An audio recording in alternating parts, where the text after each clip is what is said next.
I know I am thinking about the example though, is kind of like how carbon dioxide and its quality, as we normally see it, doesn't really, it can be a toxic gas, but when it's pressurized into the supercritical state, which I can understand better now by understanding it's got the qualities of liquid and gas at the same time, is Yeah, using decaf coffee. yeah, Because only can work at that to do the reactions at that state. yeah. It's really cool how that happens. I think um, the um, the end. Okay, well, I'm gonna read it to the end, just this quick paragraph, because he sums it up, but he also makes me realize that what I'm searching for is this sort of complicated formula of what measure isn't actually that complicated, because at the end of the day, measure um, is really just the interaction of quality and quantity, such that whatever's being whatever has the measure, whatever is the measure, is a measure. Well, is a determination of both quality and quantity interacting that way. And so he says, surveying the progressive determinations which measure has passed through, we can summarize them as follows. Measure is, and that this basically completes measure before essence. Measure is, in the first instance, only the immediate unity of quality and quantity as an ordinary quantum or number, which is, however, specific. As thus a specific quantity which is related not to another but to itself, it is essentially a ratio. It therefore also contains its moments, um, both sides of the line basically, as sublated and undivided within itself. As is always the case in a notion, the difference in the ratio is present in such a manner that each of the moments is itself a unity of quality and quantity, just as he said. The difference, therefore, is real and yields a number of measure relations which, as formal totalities in themselves, are self-subsistent, meaning that they don't fall apart or sort of transition into something else. They're what they are, right? You look at the number externally, for example, and it doesn't change just because you looked at it or whatever. It refers to something. Uh, let's see. The two series formed by the sides of these ratios are the same constant arrangement for each individual member, which is belonging to one side, enters into a relationship with all the members of the opposite sides. So if you change one side of the equation or the ratio, the other has to change as well to keep the same ratio or quotient, right? The result. Um, that stays the same. I just warmed up hers and I gave him some dinner. Uh, okay, yes. This unity as a mere arrangement is still quite external. And you can see it on the paper. You can write it out. It refers to something. It can refer to anything, right? Anything from chemicals to the ratio of trees to people in the state. Just it can be used for so many things. Um, and although it shows itself to be an immanent specifying unity of a self-subsistent measure distinguished from its specifications, it is not yet the free notion which alone gives its differences an immanent determination. It is as yet only a substrate, a material, and for its differentiation into totalities, i.e. into differences embodying the nature of the unchanged substrate, it is dependent solely on the external quantitative determination, which shows itself at the same time as a difference of quality. What does this mean, basically? What it means is the truth of what measure is and how these things interact is that to make sense in context, uh, measure is really, in its determinations, still a moment of some notion to which it applies. And he talks about, I just talked about, he talks about how measure is applied to the state, applied to chemical formations, um, and or number systems, right? Quality and quantity interact with number systems, including musical. You have A through G, and then it repeats, or and you have the circle of fourths or the circle of fifths if you're going backwards. You know, uh, Quantity eventually turns over into quality in a number of different organized states of measure, right?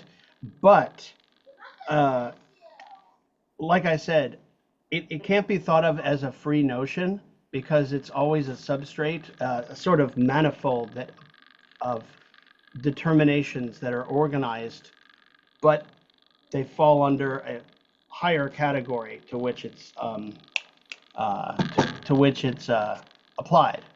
Like I just said, and that's exactly what he's saying in that sentence. That seems not to make much sense, um, given the language. But, you know, like he said, it is as yet only a substrate, a material, and for its differentiation into totalities, uh, um, it is dependent solely on the external quantitative determination, which shows itself at the same time as a difference of quality. So there it is.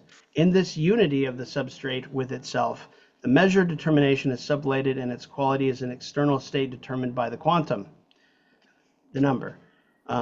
This process is equally the progressive determination of measure in its realization and also the reduction of measure to the status of a moment.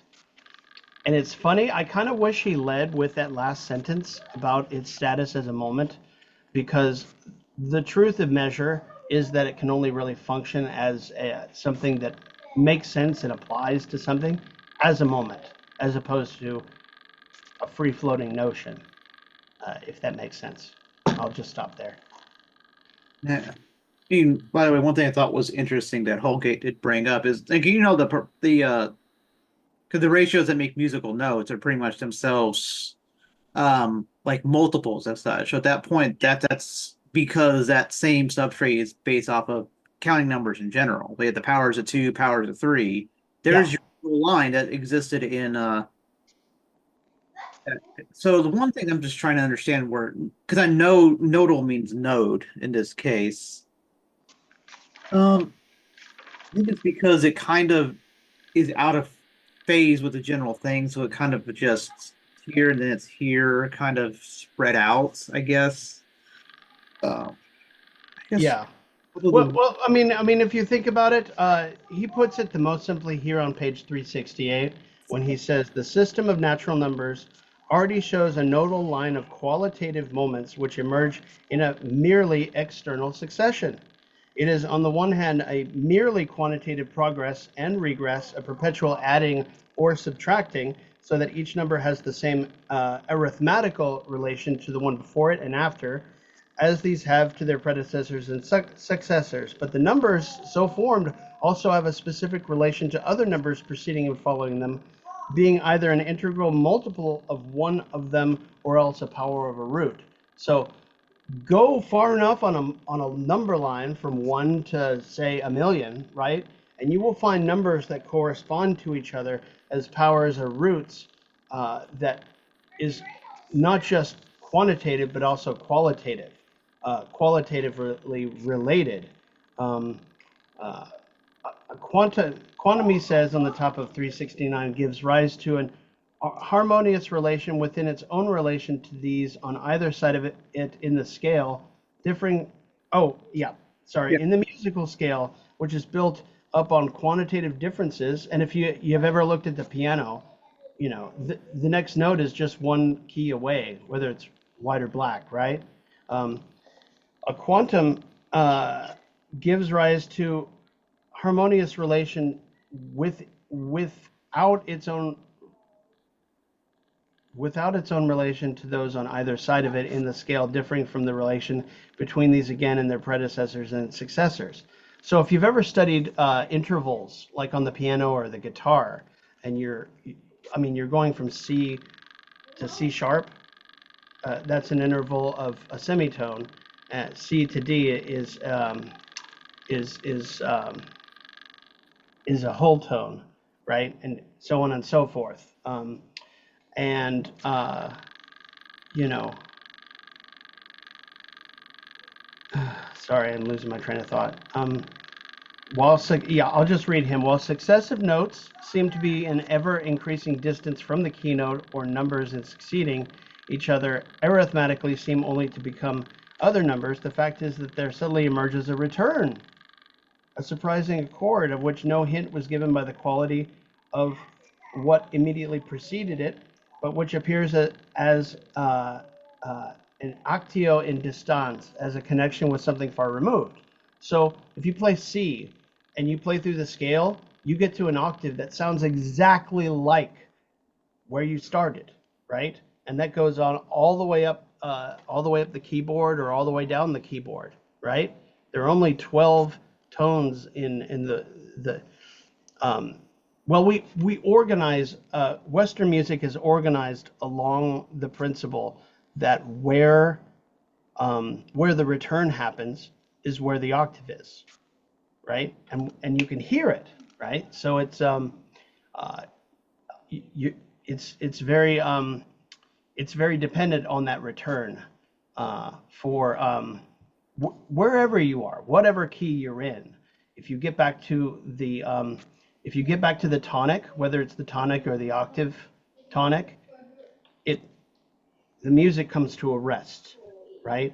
It goes from tension to really, Western music is all about tension and release,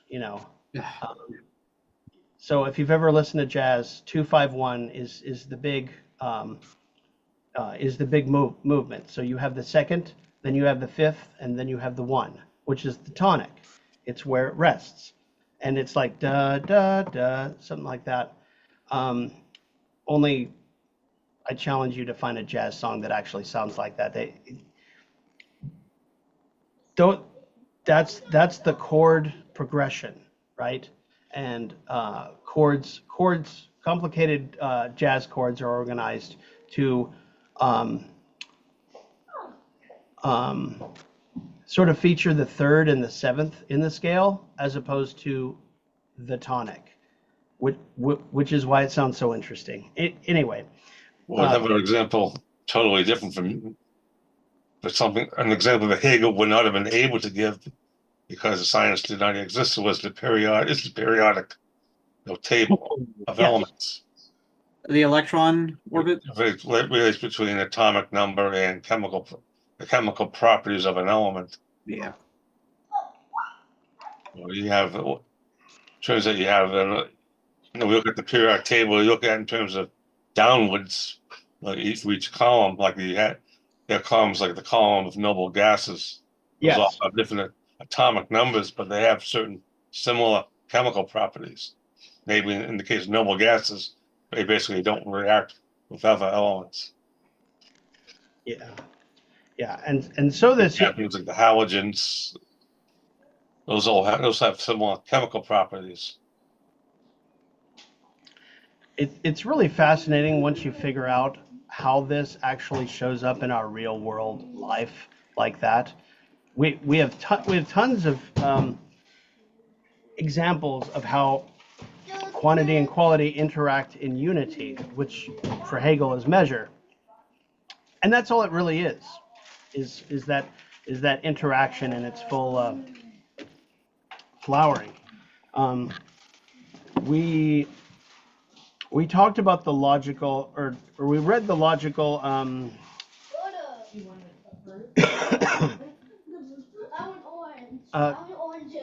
Kyle, talk to me about the measureless a little bit. I think this one, for me, and we'll see, like, this is kind of starts out as a moment kind of within the transition between quantity to quality, like where from the perspective of the original measure, it goes beyond itself. So it basically itself in a way ceases to exist and points to something from its perspective is not a measure, or is measureless, even though it eventually becomes a new quality with a new quantity. And that sort of shows that I'm trying to think. I don't know the actual business. It does show there's a subsistence underneath it. For me, it's kind of, again, we could talk about it earlier. Kind of like through the phase changes, water still water. Through governmental changes, it's still a government run by and created by people. That that sort of thing. So there's a measureless quality that continues along, irrespective of the quantity. Here it is, page 372. Okay. So page 372, I'm not going to read it out because he lists it out very, very easily. But when you talk about the measureless, what he's talking about, and he lists it out, is one and the same thing is posited in its difference and also as a self-same substrate, a unity. And the gamma, which is the third part, is the infinite progress of the nodal series. In other words, not only is it the same but also different, but it continues. Right, I do. In its difference and its unity. It's Sound familiar from earlier? Also, if you look back, it's interesting that that transition is both has to require elements of the qualitative infinity and quantitative infinity at the same time. Yes, that's the definition of measure. Yeah. Otherwise, if you're dealing with something that's measure centered, like all of the examples that we just talked about, but you only deal with the quantitative, you've left measure and gone back to the quantitative. Or if you're looking at something, one of these, and you only stress the qualitative, your analysis is incomplete. You must account for both and their interaction with each other, so to speak. So if I tell you there's 12 tones in Western music, but I don't deal with the fact that it continues on by repeating those 12 tones infinitely up and infinitely down, then you haven't completed the analysis of music. You've just counted out the number of white keys, and that's it, or white and black keys in one octave. You see what I mean? If it continues on and you deal with that, then you got it.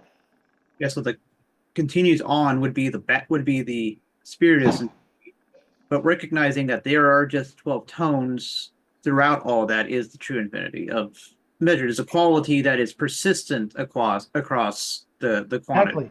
Exactly. It's the finity. It's the finitude within infinity. Which it doubles back on itself, right? It's now we're starting to also kind of get the implicitness of essence starting to come out.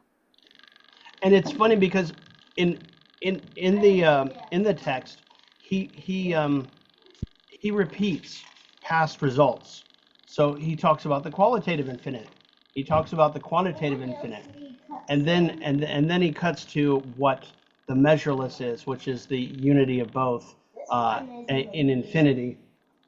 And shows, and I would say further illuminates what the earlier determinations are in reference to this one.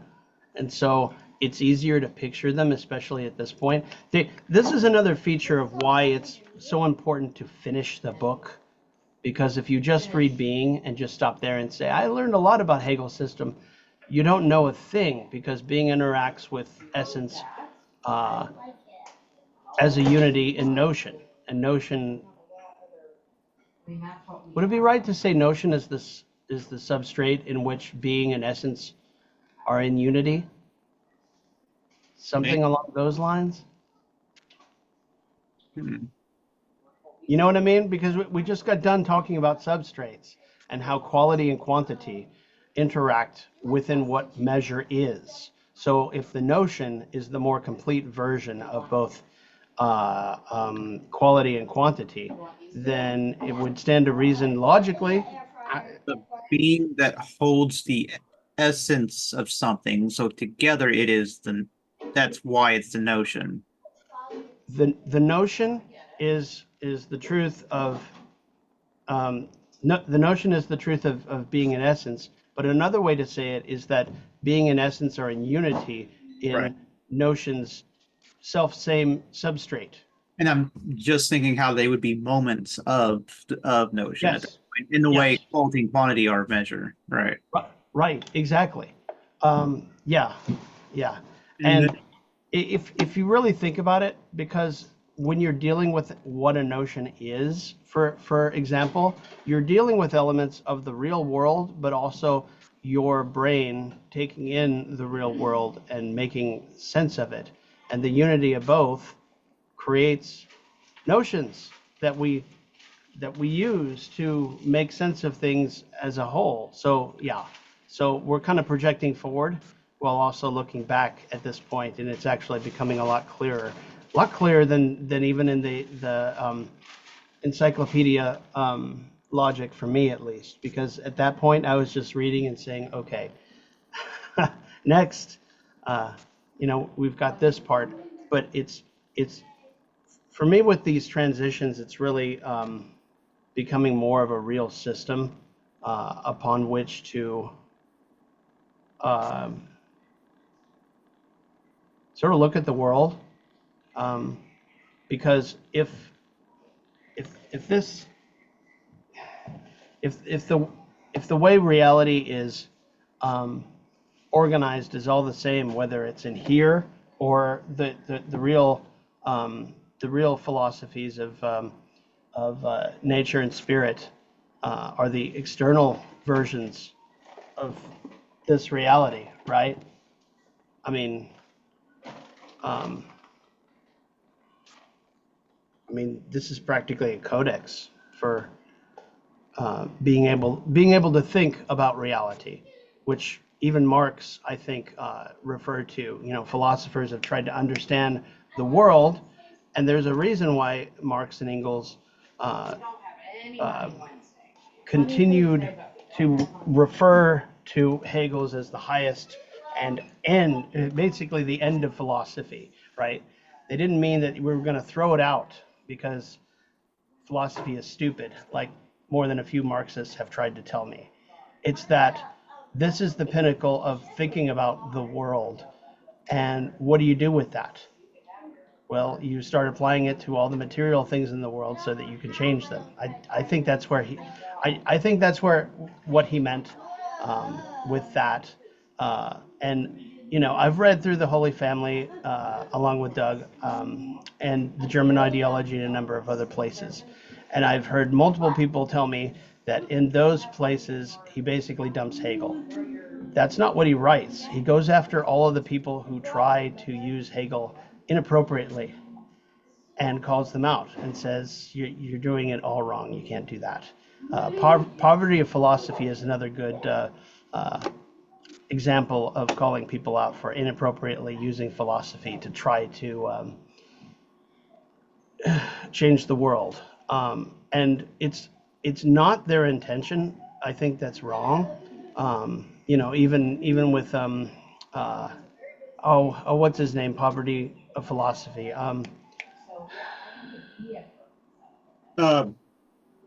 Trudeau, Yeah, uh, Proudhon. Yeah, Proudhon.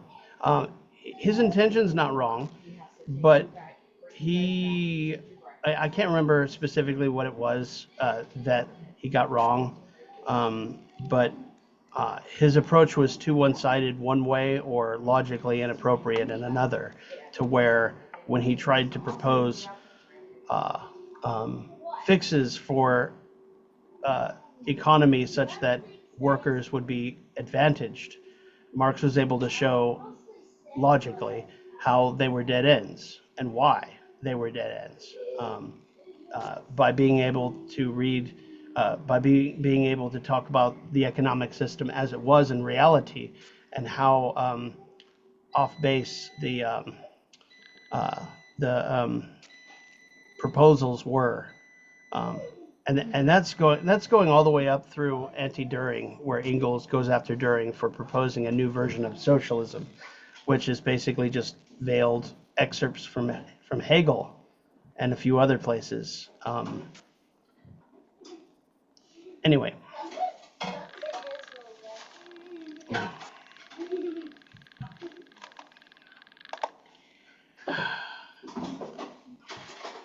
I've read in places that essence is the hardest part of the book, but I've got to All say, right, hon, here. um, Only peel the stuff off of the pizza you're going to eat.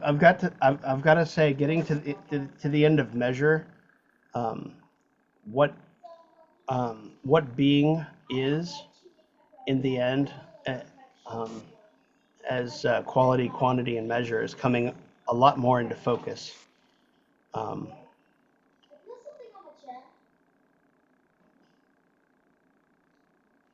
so anyway, we got about 20 minutes left. Didn't really have much more to say about this. The big talking point was quality and quantity, the nodal lines, which is basically just quality and quantity interacting. You know, in an applied example, and the measureless, which we talked about. Yeah, all was thinking of because Holgate in his book kind of showed while Hegel was using water as just an example, it doesn't actually meet the criteria of how he shows the nodal lines differentiation. I'm like, well, that's because it's not water that's changing. It's the hydrogen bonds between that are the qualities that are changing. Yeah, It just happens to be measured in temperature because that's the emergent property of energy in the system. right. And we grab on to those indicators and think that we can gradually turn the screw Right. to make it more water or more liquid or less liquid. He says something like that in here toward the end. Like something that's cooled would become more, more progressively solid as as you turn down the thermostat, when actually it happens all at once, the leap, right? And the It is same. Oh, go ahead. it is kind of hidden in temperature if you try to measure it that way, because when in reality it's the amount of energy in the system total that is a linear change, and just in certain spots there's a qualitative change and then quantitative quality.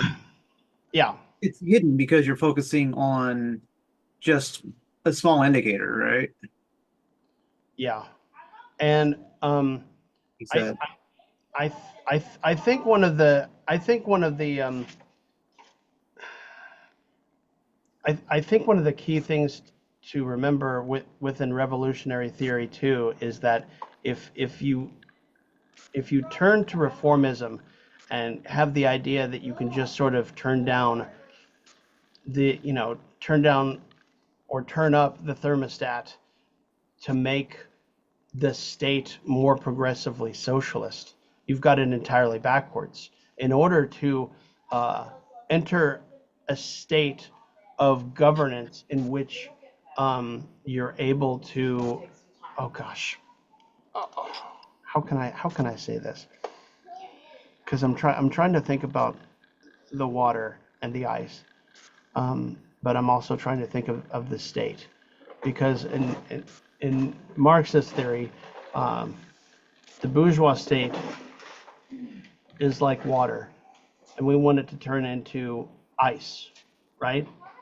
But it's not gonna turn into ice by adding reforms. It's going to turn into ice by changing qualitatively.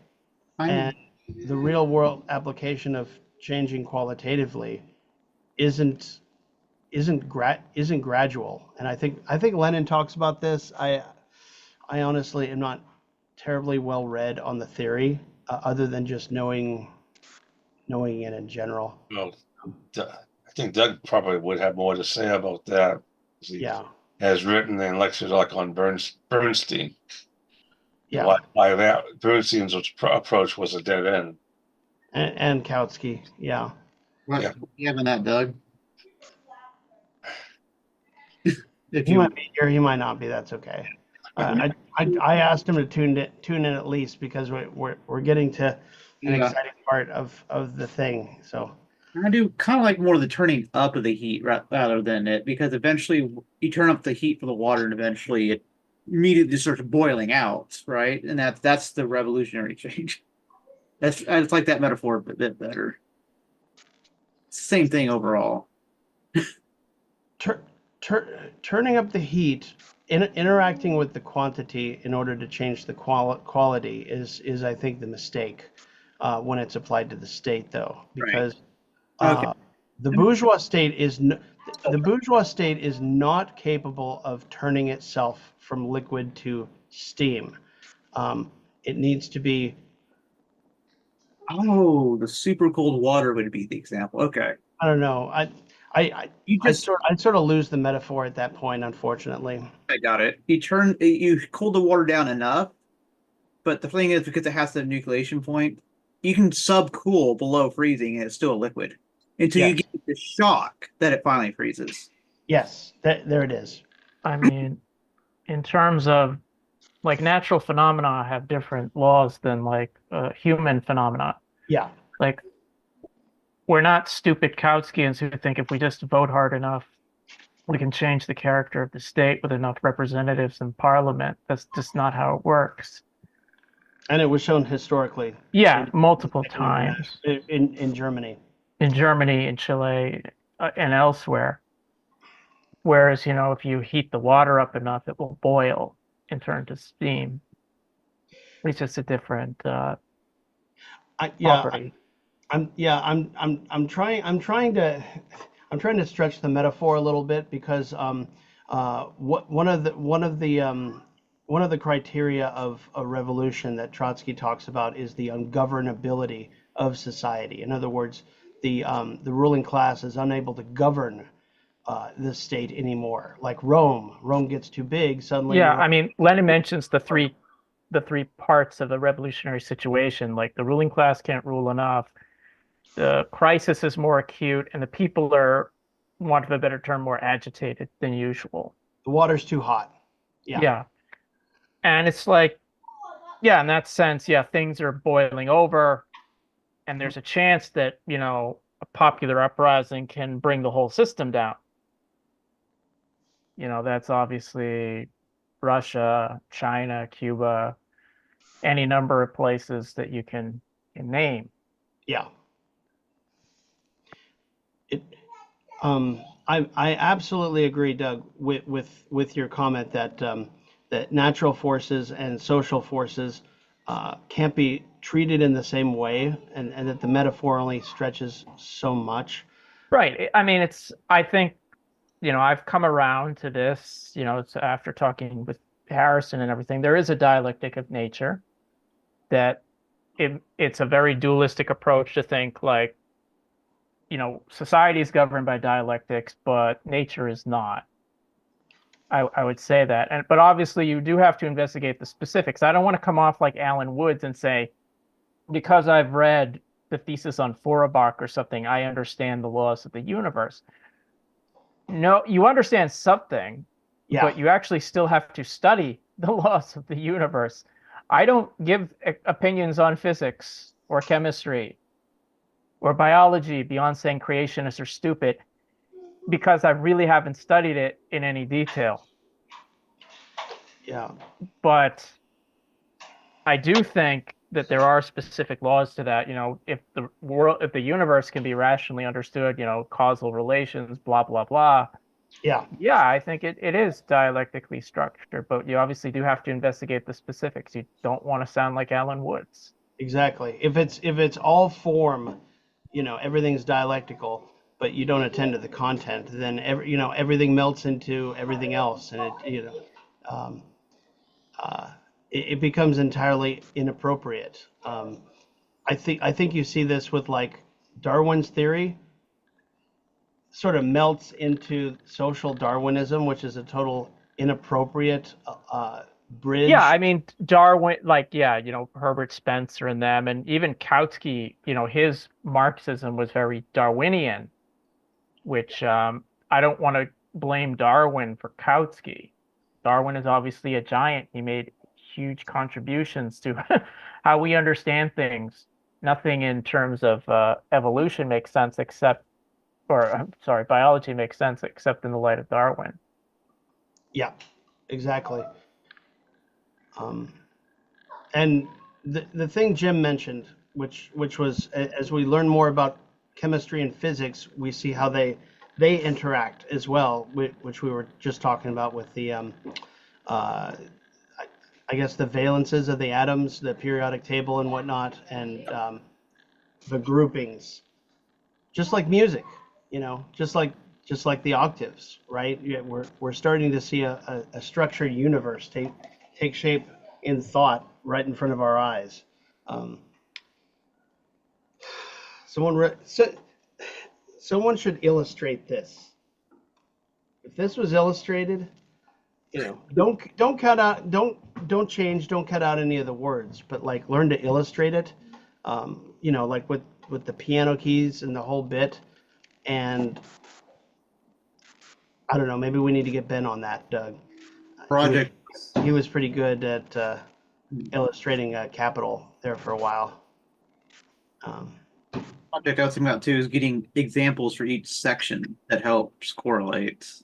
Yeah, and try to Yeah. throughout try to emphasize that the whole of the logic is the absolute. Okay, everything else is an underdetermination, but what does this mean? So we're studying measure, and he spells it out pretty well in this chapter that measure is still a set of moments within a substrate to which it applies, right? And that's pretty much the true of the rest of the book, is that you can think about being like something is, so, something exists, and has a quality, and there are a number of them, but they're always moments of those realities to which they apply, which basically means that there's a whole to which it all applies. The interaction of the beginning, the process, and the result should always be kept in mind when reading this book, which is basically why if you just read part of the book and think you understand Hegel's system, you've probably missed the point. And I think the same can be said about Marx's Capital, is that even though Marx never finished it, he came to a point in Volume 1 to where he could wrap up production and point to the manifesto and say, this is the point I'm trying to make. Yeah, I mean, Marx's Capital, I mean, I personally probably would have ended on like the manifesto point, but Marx is, I'm not Marx, I'm not writing the book. Obviously, a book has to end at some point, and you're right. Someone who reads just Capital Volume 1, which good, you're better than 90% of them, but you actually don't completely get Marx's system if you haven't bothered with volumes 2 and 3 and the Gundressa, at least. And I would probably say Theories of Surplus Value. I'm only finished the first volume, but I bring that up just because you get someone really stupid, and I'm serious, he's stupid, like William Clare Roberts, where he's like, I understand Marx's system, and it's reflective of Dante in Capital, but only Volume 1, and none of the other works of Marx, none of the other stuff, and which is just like arbitrary, and like it's just like cutting your toes to fit in the shoe, I think is how I put it. It's like you can find all kinds of Dante references in Marx, just like you can find Shakespeare and classical literature, Aristotle, Plato, whatever. It's like, why pick Dante and not Plato or Aristotle? I don't understand, or Shakespeare or something. Yeah, I have those 3 editions, which are pretty cool. Yeah.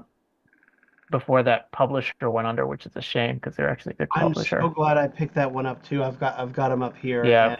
At some point I've got to get back to them. But my point is, like William Clare Roberts, and I don't know why that book won an award, because he probably kissed enough asses in academia. It's a truncated version of Capital. I read his stupid book. It sucks. because you can't just set that up, say this is Marx's system and it reflects Dante, but you're only picking volume 1 of Capital. There are 2 other volumes. And I'm sorry, I'm not in academia where I think Marx and Engels were at loggerheads. That's just not true historically. Yeah. You don't work with someone for 40 years and don't fundamentally agree on the basic issues. There clearly were disagreements between Marx and Engels. There were different emphases they took on certain issues, but on the big questions, they didn't disagree. Yep. Both their names were on the manifesto, not just So, one. you know, like I can't, like I've read Hegel's Philosophy of History twice. I love it. I think it's a wonderful book. But I wouldn't say I understand Hegel's whole system based on that. As important as it is, I mean, for me, it's more accessible because the material he's dealing with is much more. It's not quite as abstract, even if there is a lot of abstraction in the text. Yeah. Like I can, like when he's like makes his point, but he's talking about Caesar or something. Oh, I understand how that relates because I know who Caesar was and whatever. Yeah.